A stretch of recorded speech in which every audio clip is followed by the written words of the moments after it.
ዳዊት አንድ ነገር ብቻ ነው የሚያደርገው፣ ክራሩን መታ መታ ያደርጋል። እግዚአብሔር ሆይ ራብከኝ፣ ተጠማው፣ ፈለኩ፣ ክብርን አሳየኝ። ደከም ያለ ሲመስለው ነፍሴ ሆይ እግዚአብሔርን ባርኪ፣ አጥንቶቼም የተቀደሰ ስሙን ባርኩ። ምስጋናውን አትርሺ፣ ውለታውን አትርሺ። ምኞትሽን ከበረከቱ ያጠግባል፣ ጎልማስነትሽን እንደ ንስር ያድሳል። አሜን አሜን አሜን አሜን። እግዚአብሔርን ባርኪ። አጥንቶቼ ዝም ትላላችሁ ወይ? ምድረ በዳ ውስጥ በግ መሃል ሆኖ እግዚአብሔር እረኛዬ ነው የሚያሳጣኝ የለም። ዋላ ወደ ውሃ ምንጭ እንደምትናፍቅ አቤቱ ነፍሴ አንተን ናፈቀች። ስጋዬ አንተን እንዴት ፈለገች። እንጨትና ውሃ በሌለበት ምድረ በዳ ነፍሴ ናፈቀች ሲል እግዚአብሔር ከሰማይ እንደዚህ አለ፣ አንድ ሰው አለኝ። የእስራኤልን ታሪክ የምቀይርበት አንድ ሰው አለኝ። መገኘቴን የሚፈልግ አንድ ሰው አለኝ። እድሜው ትንሽ ቢሆንም በቤተሰቦቹ የተከበረ ሰው ባይሆንም ማንም የማይፈልገው ሰው ቢሆንም በጎች መካከል ያለ ሰው ቢሆንም ባይጠይቀኝም እኔ ራሴ ወስኜ ንጉሥ አድርጌዋለሁ። ዛሬ ተጠምቶ የመጣ አንድ ሰው ላይ ሆነ ክብር እግዚአብሔር በሉት። ሁል ጊዜ ለረሃብ መልስ አለው በሉ። ድገምና በል። ግድ የለህም። ለጥያቄ አይደለም መልስ ያለው። እሱን ተርቦ ወደ ኋላ የቀረ እሱን ተርቦ ክብሩን ያላየ እዚህ ምድር ላይ አንድ ሰው አታገኙ። የረሃብ መጠን የምትገባበትን የክብር ክልል ይወስነዋል። ዛሬ እናንተ ርቧችሁ የመጣችሁ የጌታ ባሪያዎች እንደ እግዚአብሔር ነብይና ሐዋርያ እናገርባችኋል። ገብታችሁበት የማታውቁት የክብር ክልል ዘላችሁ ዛሬ አንተ ትቆማለህ። ይመጡና እንደዚህ ይለዋል፣ እኔ እናንተ መሆን እፈልጋለሁ። አንተ ወደ ህይወቴ ከመጣ በኋላ የሆነ ነገር ተለወጠ። አንተን ካየው በኋላ ዝም ብሎ አልቅስ ይለኛል። ተንበርክኬ ለአንተ ጌታ ክብር እሰጣለሁ ይለዋል። ይሄ ዘመን የክብር ክልል ዘመን ነው። ሁሉም ሰው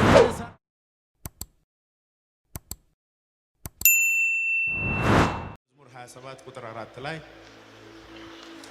ዳዊት መዝሙር 27ን ሲጀምር እግዚአብሔር ብርሃኔ ነው፣ የሚያስፈራኝ ማን ነው? ክፉዎች ጠላቶቼ ስጋዬን ይበሉ ዘንድ በቀረቡ ጊዜ እነሱ ተሰነካከሉና ወደቁ። ስለዚህ ሰራዊት ቢሰፍርብኝ ልቤ አይፈራም። እግዚአብሔርን አንዲት ነገር ለማንኩት፣ አንዲት ነገር ብቻ ለማንኩት። እሷንም እሻለሁ በሕይወቴ ዘመን ሁሉ በእግዚአብሔር ቤት እኖር ዘንድ። ዳዊት መቼስ የእግዚአብሔር ቤት ያለው ስለ ህንፃ አይደለም የሚያወራው። I may dwell in his presence all the days of my life። ዳዊትን የሚያክል ጦረኛ፣ ዳዊትን የሚያክል ሰው፣ የእግዚአብሔርን ልብ ያሳረፈ ሰው፣ እግዚአብሔር የፈለኩትን ነገር ማድረግ የምችልበት ሰው እንደ ልቤ የሆነ ያለው ዳዊት ነው። አይገርም? a man after my own heart ምን ይላል? የፈለኩትን ነገር መፈጸም የምችልበት ሰው ይላል። ሄዳችሁ አንብቡ። ዳዊት ነው። ዳዊት ፎርማል ኤዱኬሽን የለውም። ትምህርት ቤት አልሄደም። መጽሐፍ ማንበብ መቻሉን እግዚአብሔር ያውቃል። ነግሬያችኋለሁ ትናንት። ዳዊት ያለው በረባሶ ነው፣ ሽልጦ ነው እና አንድ ክራር ነው። አለቀ። ከበጎች ጋር ነው የሚለው። አለቀ። በግበግ ነው የሚለው። የሰማይ መላእክቶች ሁሉ ያውቁታል። የእግዚአብሔርን አቴንሽን ሙሉ በሙሉ የወሰደ ሰው ነው። ትንሽ ልጅ ነው፣ ወጣት ልጅ ነው። አንድም ጊዜ እግዚአብሔርን ንጉሥ አድርገኝ ብሎ ጸልዮ ያውቃል? እግዚአብሔር ሆይ ጦረኛ አድርገኝ እስቲ ጀግና ልሆን ብሎ ያውቃል? ከበግረኝነት መሮኛል አውጣኝ እስቲ ሕይወቴን ቀይር ሰው አድርገኝ ብሎ ያውቃል? ዳዊት አንድ ነገር ብቻ ነው የሚያደርገው፣ ክራሩን መታ መታ ያደርጋል። እግዚአብሔር ሆይ ራብከኝ፣ ተጠማው፣ ፈለኩ፣ ክብርን አሳየኝ። ደከም ያለ ሲመስለው ነፍሴ ሆይ እግዚአብሔርን ባርኪ፣ አጥንቶቼም የተቀደሰ ስሙን ባርኩ። ምስጋናውን አትርሺ፣ ውለታውን አትርሺ። ምኞትሽን ከበረከቱ ያጠግባል። ጎልማስነትሽን እንደ ንስር ያድሳል። አሜን አሜን አሜን አሜን። እግዚአብሔርን ባርኪ። አጥንቶቼ ዝም ትላላችሁ ወይ? ምድረ በዳ ውስጥ በግ መሃል ሆኖ እግዚአብሔር እረኛዬ ነው የሚያሳጣኝ የለም። ዋላ ወደ ውሃ ምንጭ እንደምትናፍቅ አቤቱ ነፍሴ አንተን ናፈቀች። ስጋዬ አንተን እንዴት ፈለገች። እንጨትና ውሃ በሌለበት ምድረ በዳ ነፍሴ ናፈቀች ሲል እግዚአብሔር ከሰማይ እንደዚህ አለ፣ አንድ ሰው አለኝ። የእስራኤልን ታሪክ የምቀይርበት አንድ ሰው አለኝ። መገኘቴን የሚፈልግ አንድ ሰው አለኝ። እድሜው ትንሽ ቢሆንም በቤተሰቦቹ የተከበረ ሰው ባይሆንም ማንም የማይፈልገው ሰው ቢሆንም በጎች መካከል ያለ ሰው ቢሆንም ባይጠይቀኝም እኔ ራሴ ወስኜ ንጉሥ አድርጌዋለሁ። ዛሬ ተጠምቶ የመጣ አንድ ሰው ላይ ሆነ ክብር። ከጎናችሁ ላለ ሰው ነገሩት፣ እግዚአብሔር በሉት ሁል ጊዜ ለረሃብ መልስ አለው በሉ። ድገምና በል፣ ግድ የለህም። ለጥያቄ አይደለም መልስ ያለው። እሱን ተርቦ ወደ ኋላ የቀረ እሱን ተርቦ ክብሩን ያላየ እዚህ ምድር ላይ አንድ ሰው አታገኙ። የረሃብ መጠን የምትገባበትን የክብር ክልል ይወስነዋል። ዛሬ እናንተ ርቧችሁ የመጣችሁ የጌታ ባሪያዎች እንደ እግዚአብሔር ነብይና ሐዋርያ እናገርባቸዋል። ገብታችሁበት የማታውቁት የክብር ክልል ዘላችሁ ዛሬ ሰኞ ጠዋት ወደ ሰፈር ስትሄድ ሰዎች በጠቅላላ አንተ ሰው ተቀይረሃል። ከዓይኑ ውስጥ የሆነ ጨረር ይወጣል። አጠገቤ ስትመጣ የሆነ ነገር ነክቶኛል ትባላለህ። በናዝሬቱ ወይ ታምናለህ ወይ? ሳታምንም በኢየሱስ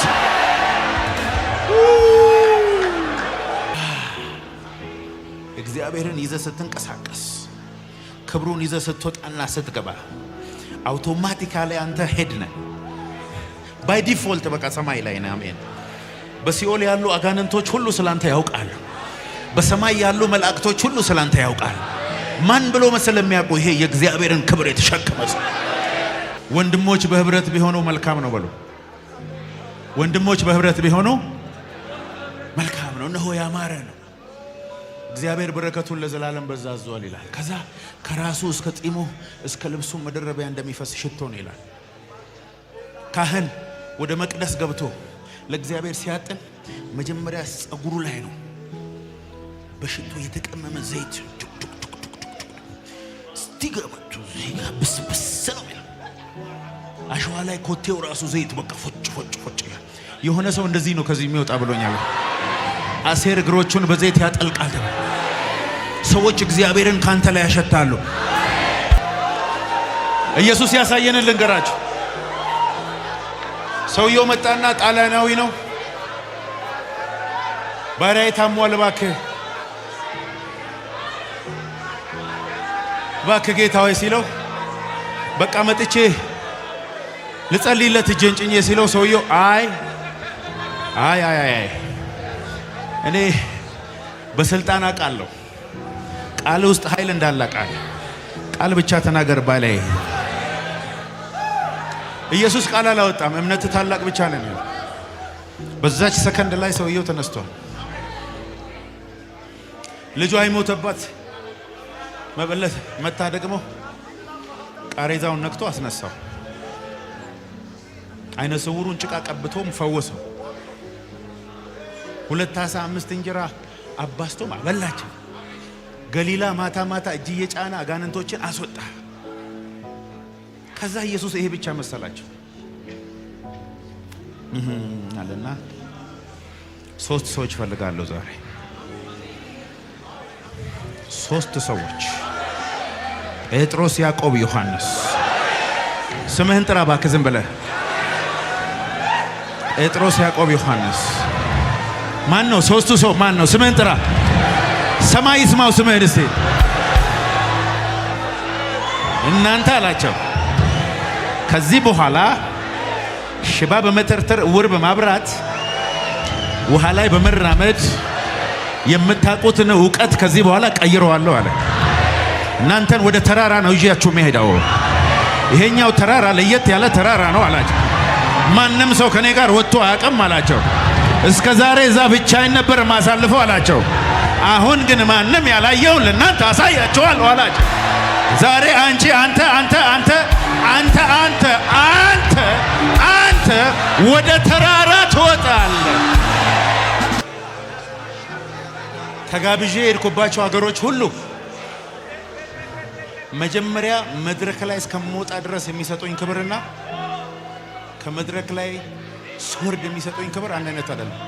አንድም ቦታ አንድ ጊዜ ብቻ አገልግዬ አላውቅም፣ ድጋሚ ያልተጋበዝኩበት። ስወጣ በፊት ደግሞ ታውቁኛላችሁ 50 ኪሎ ነኝ። የምለብሰው ሱፍ ራሱ ስፋቱ 3 ሱፍ ይወጣዋል ምናምን ብሎ ያሰጡኛል። ስወርድ ግን በእኔ ውስጥ ያለው በዓለም ካለው ይበልጣል። አሜን በል እባክህ፣ አሜን በል። እሺ ማቴዎስ ወንጌል ምዕራፍ 17 ቁጥር 1 እናነባለን ሁላችን። ቆይ ፊቱም እንደ ፀሐይ በራ፣ ልብሱም እንደ ብርሃን ነጭ ሆነ። ቀጥል። እነሆ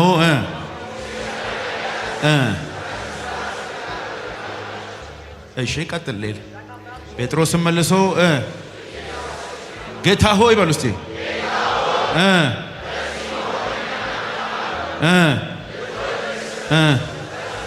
ሶስት ዳስ እንስራ አንዱን ላንተ። እሺ ጴጥሮስ እየተናገረ ነው፣ ገና አልጨረሰም። እሱም ገና ሲናገር እነሆ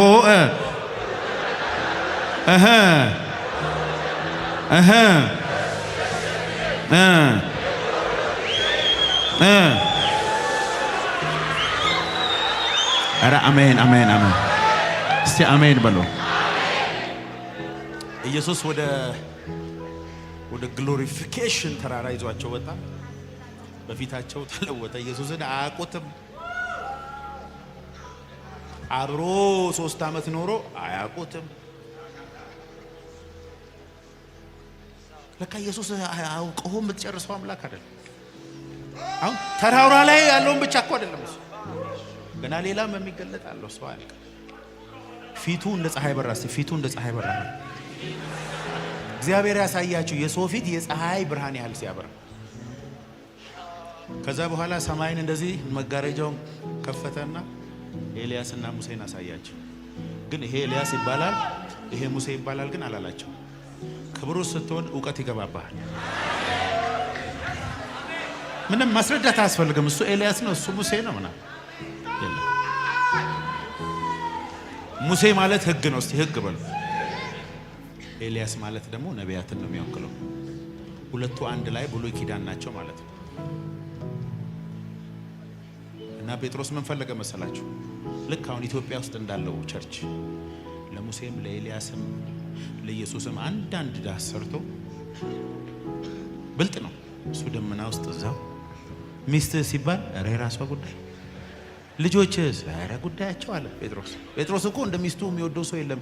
እስከ መጨረሻ ሚስቱን ይዞ ነው የሚዞረው። አገልግሎት አለ ሲባል የሁለት ሰው ትኬት ይላል። ያለ ሚስቱ አይሄድም ጴጥሮስ። ያኔ ግን እኔ ከዚህ ክብር አልወርድም አለ። ልክ የሶስቱ ዳስ ጥያቄ ሲመጣ ሙሴና ኤልያስ እዛው ዲሳፒር አደረጉ። ከደመና ውስጥ እንደዚህ የሚል ድምፅ መጣ። ይሄ ዘመን አላቸው የሙሴና ኤልያስ ዘመን አይደለም። ክብር እንዲገለጥበት የምትፈልግ ከሆነ በሉት ከጎናቸው ስለ ኢየሱስ እወቅ። ኢየሱስን ለመግለጥ ታገል። የሙሴ ሕግ እየጠቀስክ ወንድሞችን አትምታ።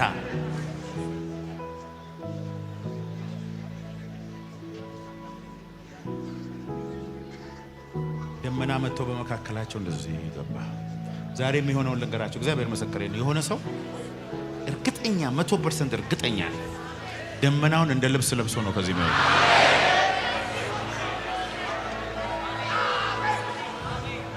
ባለፈው ላቲን አሜሪካ ሆንዱራስ የሚባል ሀገር ለአገልግሎት ሄድኩኝ እና ይሄንን ስብከት ነው የሰበኩት። እግዚአብሔር 3 ሰዎችን ፒክ ያደርጋል ብዬ አንዱ አንተና አልኩት። ባለፈው ሳምንት ደወለልኝ ያ ሰውዬ ወደ ስንት ነው? ወደ 1200 አጥቢያዎችን በስንት ዓመት? በ2 ዓመት ውስጥ 1200። ይሄ ተአምር ካልሆነ የሚሆን ነገር አይደለም። 1200 አጥቢያዎች በስሩ ገብተው ፓስተሮቹ እሱን አሁን ሊድ የሚያደርገው እና በህይወቴ በ100 ዓመት መሆን አይችልም ማለት። አሁን ትልቅ ስቴዲየም ላይ እኔን ኮንፈረንስ ጠርቶኛል። ሆንዱራስ የሚባል ሀገር። ይኸውልህ ክብር ሲመጣብህ የ100 ዓመት ስራ በአንድ ቀን ያሰራል።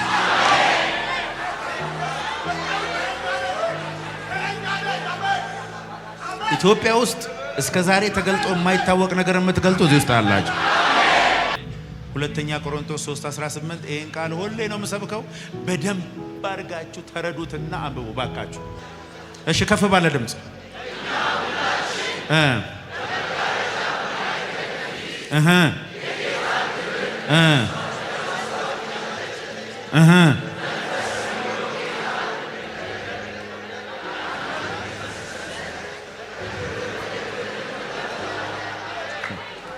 አብዛኛው ሰው መኪና ሲገዛ ነው ከክብር ወደ ክብር የሚል ፖስተር ስቲከር የሚለጥፈው። ኮንዶሚኒየም ሲወጣለት ከክብር ወደ ክብር ነው ይላል። የአሜሪካ ቪዛ ሲያገኝ from glory to glory ይላል። ኧረ ብራዘር ከሱ ጋር የተገናኘ ነገር አይደለም። ከደሞዝ ጭማሪ ጋር አይገናኝም። ግሬድ ኤኤ ስደረድር ከክብር ወደ ኧረ ጭራሽ። ይሄ ምን እንደሆነ ነገር ያ እንደ ፀሐይ በራውን ፊት እስክንመስል ድረስ ከክብር ወደ ክብር እንለወጣለን።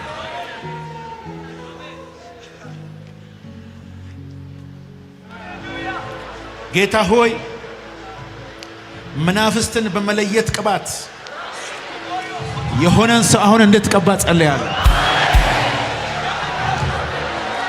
አጋንንትን የማስወጣት ቅባት በአንድ ሰው ላይ በኢየሱስ ስም ይውደቅበት። በጌታ በኢየሱስ ክርስቶስ ስም፣ በጌታ በኢየሱስ ክርስቶስ ስም። ገና ስሙን መጥራት ሲጀመር መናፍስቶች እየተቀጠቀጡ እየጮሁ ከሰው ውስጥ የሚወጡበት ቅባት ይውደቅበት። የእግዚአብሔር ክብር የተገለጠ ህልውናው ማለት ነው። manifested presence ማለት ነው። the glory of God። ከዚህ በኋላ በሉት የተገለጠ ህልውናውን ይዘህ ትንቀሳቀሳለህ በሉት። ዳዊት ንጉሥ ከሆነ በኋላ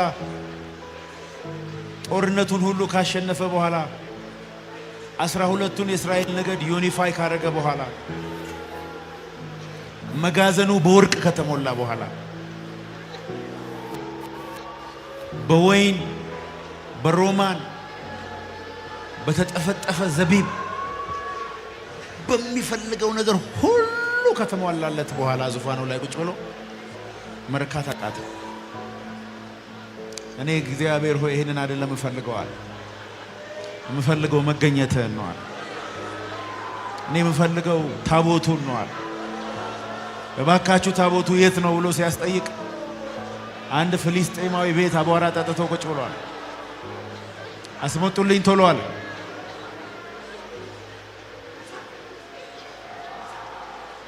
እና ንቀውታል። ታቦቱን አንስቶ እንስሳ ላይ ሊጭን ሲል እዛው አደረቀው። ከዛ ዳዊት እንደዚህ ያለ ጌታ ተቆጥቷል ማለት ነው። ይቅርብኝ እንዳይገባ ታቦቱ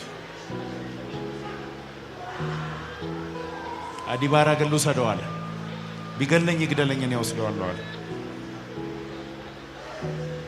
እንደ እግዚአብሔር ቃል አያያዙን አውቆ ቤቱ ሲያስገባ ባረከው እና ዳዊት ገባው።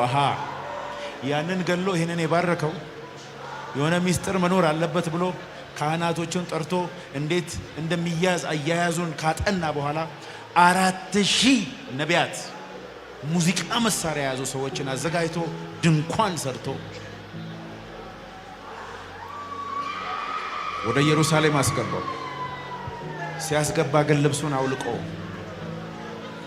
እያሸበሸበ ራሜን ራሜን በሎ ባካስ ራቁቱን ሆኖ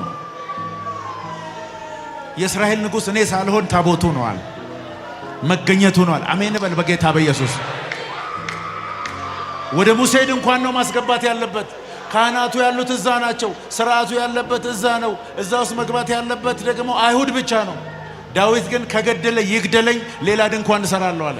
እዚህኛው ድንኳን ውስጥ ግን አለ መዝሙር አይቋረጥም አለ፣ አምልኮ አይቋረጥም አለ፣ ክብር አይቋረጥም አለ፣ ትንቢት አይቋረጥም አለ። አሕዛብም መግባት ትችላላችሁ አለ። ማንም ሰው እዚህ መግባት ይችላል። ኧረ አሜን በለው ባካችሁ። ለዚህ ነው እግዚአብሔር በአዲስ ኪዳን በሐዋርያት ሥራ የወደቀችውን የዳዊትን ድንኳን በዚህ ዘመን ያ ድንኳን ማን መሰለ? አንተ ነህ። እዚህ እኔ ነኝ በል እባክህ። አንተ የእግዚአብሔር ማደሪያ ነህ። ከዚህ በኋላ አንተ የሄድክበት ቦታ ሁሉ ብርሃን ይዞ ነው የምትሄደው። እንደዚህ ኧረ አሜን በል በኢየሱስ ክርስቶስ። በዞርኩበት ሀገር ባገለገልኩበት ሀገር ሁሉ የገባኝ አንድ ነገር ልንገራቸው። የእግዚአብሔር ፕሬዘንስ ካንተ ጋር ካለ ሰዎች ያለ ምክንያት ይወደዋል። በሮች ዝም ብሎ ይከፈቱልሃል። ሰዎች ደጋግሞ ይጠሩሃል። አንዴ ካገኙ ካንተ ጋር መለየት ያቀታቸዋል። እግዚአብሔር ሆይ ዛሬ ይሄ ቅባት አንድ ሰው ላይ በኃይል ይውደቅበት። ጌታን ተቀበል አትቀበል ሮሜ 8 ምናምን የለም። አንተ ትቆማለህ። ይመጡና እንደዚህ ይለዋል፣ እኔ እናንተ መሆን እፈልጋለሁ። አንተ ወደ ህይወቴ ከመጣ በኋላ የሆነ ነገር ተለወጠ። አንተን ካየው በኋላ ዝም ብሎ አልቅስ አልቅስ ይለኛል። ተንበርክኬ ላንተ ጌታ ክብር እሰጣለሁ ይለዋል። ይሄ ዘመን የክብር ክልል ዘመን ነው። ሁሉም ሰው ይነሳና ከጎኑ ካለ ሰው ጋር ቦታ ይቀይራል። ቀይሩ፣ ቦታቸው ቀይሩ። ያልቀየረ ሰው በራሱ እኔ ምን አገባኝ። የቀየራችሁ ሰዎች እንደ እግዚአብሔር ነብይ ይናገርባቸዋለሁ። 2018 ላይ ወደ ክብር ቦታ ቀይረሃል። ሰኞ ጠዋት አንተን ፍለጋ ሲመጣ ጠላት የለህም። የት ሄደ? የት ሄደ? ያ ላይ ደረስበት ወጣ፣ ላይ ደረስበት ሄደ። ከጎናችሁ ያለው በቤቴ ትልቅ የምስጋና በዓል ስላለ አንተን ቀድሜ ጠርቻለሁ። የምስጋናው ርዕስ እንደዚህ የሚል ነው።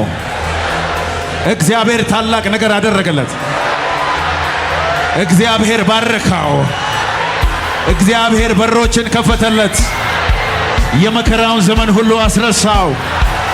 ቅባት ጨመረበት፣ ክብር ጨመረበት፣ ኃይል ጨመረበት። በአንተ ቤት ይሄ በ18 ይሁን።